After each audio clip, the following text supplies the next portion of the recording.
ये आपने टिकटॉक का मतलब कब चढ़ा आपने? अभी से 2 साल पहले की बात है। लाइक एंजॉय करने के लिए मैंने टिकटॉक स्टार्ट किया था और जब लोगों का रिस्पांस बहुत अच्छा लगने लगा। रतन चौहान की असली कहानी, आखिर क्यों रतन चौहान लड़का बनी, जानिए इस वीडियो में। दोस्तों, जब जब आप रतन चौहान को देखते होंगे आपके दिमाग में यही सवाल आता होगा कि आखिर ये लड़की है या लड़का।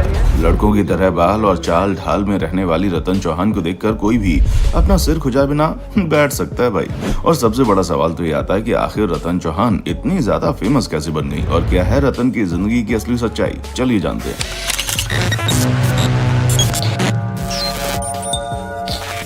दोस्तों, सबसे पहले तो हम आपको बता दें कि एक सामान्य फैमिली में जन्म लेने वाली रतन चौहान भले ही लड़के की तरह दिखाई देती हैं, लेकिन ये एक लड़की हैं। इनका जन्म 3 मार्च 1998 को राजस्थान के मांडवा गांव में एक मिडिल क्लास राजपूत परिवार में हुआ था। रतन का निकनेम मिकू है। जब रतन अपनी मां के गर्भ में थी तभी इनके पिता ने सोच लिया था कि लड़की व लड़का हम उसका नाम नवरत्न ही रखेंगे। इसलिए एक लड़के के रूप में जन्म लेने के बावजूद जब रतन का जन्म हुआ तो इनका नाम नवरत्न रख दिया गया और स्कूल में भी उनका एडमिशन नवरत्न के नाम से हुआ। लेकिन जब रतन छोटी थी तभी इनके एक टीचर ने इनका नाम नवरत्न से बदलकर रतन कर दिया। उस समय अपना बदला हुआ नाम ना ही रतन को अच्छा लग रहा था और ना ही इनके पिता को, लेकिन टीचर के जोर जबरदस्ती करने पर इनके घर वालों को समझ आया कि नवरत्न काफी बड़ा नाम है, इसलिए रतन उसके लिए छोटा कर दिया गया। और जैसे जैसे रतन समझदार होती गई वैसे वैसे उन्हें अपना नाम बहुत अच्छा लगने लगा। बात करें रतन के परिवार की तो इनके परिवार में 3 लोग रहते हैं, माँ, रतन और इनका छोटा भाई। कुछ समय पहले ही इनके पिता की लंग डैमेज के कारण मौत हो गई। रतन के पिता जब जिंदा थे तब एक इंटरव्यू में रतन ने बताया कि मेरे पापा ही मेरा सब कुछ है और मैं उनसे बहुत प्यार करती हूँ और उनको कभी भी खोना नहीं चाहती। लेकिन रतन को जिस चीज का सबसे ज्यादा डर था, किस्मत ने उसी चीज को इनकी खुशियों के सामने लाकर खड़ा कर दिया। इसीलिए अपने पिता को खोने के गम से रतन काफी दिनों तक बाहर नहीं निकल पाई। आपको बता दें कि अपने बचपन के टाइम में रतन एक बहुत ही ब्राइट स्टूडेंट थी, जिसकी वजह से इनके घर वाले इन्हें बैंक में नौकरी करते हुए देखना चाहते थे। तभी तो रतन ने मैट्रिक में 80% और इंटर में 72% लाकर अपने परिवार का नाम रोशन कर लिया था।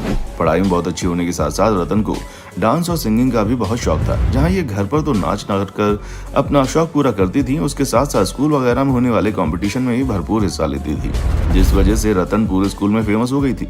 बहुत से बच्चे रतन को किंजू दीदी के नाम से बुलाया करते थे। आपको बता दें कि रतन जिस तरह अभी दिखाई दे रही है ये हमेशा से ऐसी नहीं दिखती थी। ये स्कूल में बिल्कुल नॉर्मल लड़कियों की तरह दिखती थी, जिन्हें देखकर आप पहचान नहीं पाएंगे कि ये वही रतन है जिसके देखकर पूरा देश हैरान हो जाता है। वैसे दोस्तों, इनके अभी वाले बाल तो काफी छोटे और बॉय कट है, लेकिन जब ये स्कूल में हुआ करती थी तो इनके बाल नॉर्मल लड़कियों से भी कहीं ज्यादा बड़े होते थे। अपने एक इंटरव्यू में रतन बताती हैं कि जब वो स्कूल के लिए सुबह तैयार होती थी तो आधे से ज्यादा टाइम तो उन्हें अपनी चोटी बनाने में लग जाता था, क्योंकि लंबे बालों में चोटी जल्दी नहीं बनती और स्कूल में भी चोटी बनाए बिना नहीं जा सकते थे, क्योंकि बिना चोटी के स्कूल जाने पर पनिशमेंट मिलती थी। जब रतन स्कूल के बाद कॉलेज में जाती हैं तो इन्होंने पढ़ाई के साथ साथ स्पोर्ट्स और एनसीसी में भी हिस्सा लिया। खेलकूद में इतनी ज्यादा माहिर थी कि इन्हें कभी भी थकान महसूस नहीं होती थी, पर इनके लंबे बाल इनके खेलकूद में रोड़ा बन रहे थे। इसलिए रतन ने सोचा कि क्यों ना अपने बाल कटवा ले। पहले तो रतन को बहुत ज्यादा डर लगा, कहीं माँ कटे हुए बालों को देखकर गुस्सा ना हो जाए, लेकिन जैसे ही रतन अपने बाल कटवा घर आई उसके बाद इनकी माँ ने रतन की बहुत तारीफ की और कहा कि तुम इस हेयर स्टाइल में बहुत अच्छी लग रही हो, अब इसी तरह बाल रखा करो। रतन को भी अपने छोटे बाल बहुत अच्छे लग रहे थे। हालांकि यहीं से रतन को यह समझ में आ गया कि वो लड़की कम और लड़के की तरह ज्यादा दिखती है, इसलिए रतन ने अपने माँ बाप में और भी बदलाव महसूस किया और ये एक टॉम बॉय की तरह लगने लगी। दोस्तों, स्कूल खत्म होने के बाद रतन ने बीकॉम से ग्रेजुएशन शुरू कर दी और अपने उसी कॉलेज वाले दौर में रतन के साथ कुछ ऐसा हुआ जिसके बाद वो बहुत ही ज्यादा डिस्टर्ब हो गई। अपने इस खराब मूड को बदलने के लिए रतन ने म्यूजिकली पर वीडियो बनाना शुरू कर दिया। जी हाँ दोस्तों, हम उसी म्यूजिकली की बात कर रहे हैं जिसे बदलकर टिकटॉक का नाम दे दिया गया था। रतन बस अपने एंजॉयमेंट के लिए वीडियो अपलोड कर दी थी। शुरुआत में जब रतन ने वीडियो बनानी शुरू की तो इनके पिता इन्हें बहुत ज्यादा डांटते थे, इसीलिए अपने पिता की डांट से बचने के लिए रतन ने छुप छुप कर वीडियो बनाना शुरू कर दिया। शुरुआत में रतन की बहुत सारी वीडियोस वायरल हो गई, लोग इनको पसंद करने लगे। इसी वजह से इन्हें लगातार वीडियो बनाने का मोटिवेशन मिलता रहा। कुछ समय में रतन की वीडियोस पर मिलियंस में व्यूज आने लगे, जिसकी वजह से लोग रतन को पहचानने लगे, क्योंकि हर कोई ये देखकर दंग रह जाता था कि कैसे एक लड़की भला लड़के की तरह इतना ज्यादा दिख सकती है। क्योंकि रतन को जो कोई भी वीडियोस में देखता उसके दिमाग में सिर्फ और सिर्फ यही सवाल चलता था कि ये लड़की है या लड़का, और जब लोगों को पता चलता कि ये लड़की है तो लोग और ज्यादा हैरान हो जाते। अपनी इसी खासियत की वजह से रतन बहुत ही कम समय में फेमस हो गई, जिस कारण बहुत से लोग इनसे मिलने आने लगे। तब जाकर रतन के पिता को यह एहसास हुआ हुआ कि इनकी बेटी कोई गलत काम नहीं कर रही। अगर वो कोई गलत काम करेगी तो लोग उसे इतना ज्यादा मान सम्मान और प्यार ना देते। इसीलिए रतन के पिता ने भी इनकी वीडियो बनाने के फैसले पर हामी भर दी और वो भी अपनी बेटी से खुश हो गए।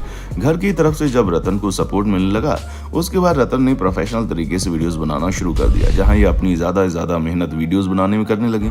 रतन की वीडियोस अच्छे होते ही थे, क्योंकि एक लड़की के लिए लड़के की तरह पूरी तरह एक्ट करना, डांस करना कोई आसान बात नहीं थी, जिस वजह से हर किसी को उनका स्टाइल बहुत पसंद आने लगा। देखते ही देखते रतन राजस्थान की सबसे बड़ी शॉर्ट वीडियो क्रिएटर बन गई। टिकटॉक पर लाखों की संख्या में लोग उनको फॉलो करने लगे। खुद को हर समय एक लड़के के रूप में दिखाने वाली रतन ज्यादातर लड़कियों को मोटिवेट करने के लिए वीडियोस बनाती और अपने वीडियो में ये लड़का और लड़की की बराबरी के बारे में बात करती। ये टिकटॉक पर एक बहुत ही बड़ा नाम बन चुकी थी और ये आगे भी ग्रो करती, लेकिन अचानक से टिकटॉक भारत में बैन हो गया। पर जैसे ही टिकटॉक बैन हुआ, उसके कुछ ही समय में इंस्टाग्राम ने अपने शॉर्ट वीडियोस के लिए रील का फीचर लॉन्च कर दिया और अब तो आप जानते हैं कि सारे टिकटॉक बनाने वाले रील्स बनाने में जुट गए। ठीक ऐसे ही रतन ने भी किया। टिकटॉक के बैन होने के बाद अब वो रील्स पर भी बहुत ज्यादा एक्टिव रहने लगी और वहां पर इनके रील्स बहुत ज्यादा लोग देखने लगे।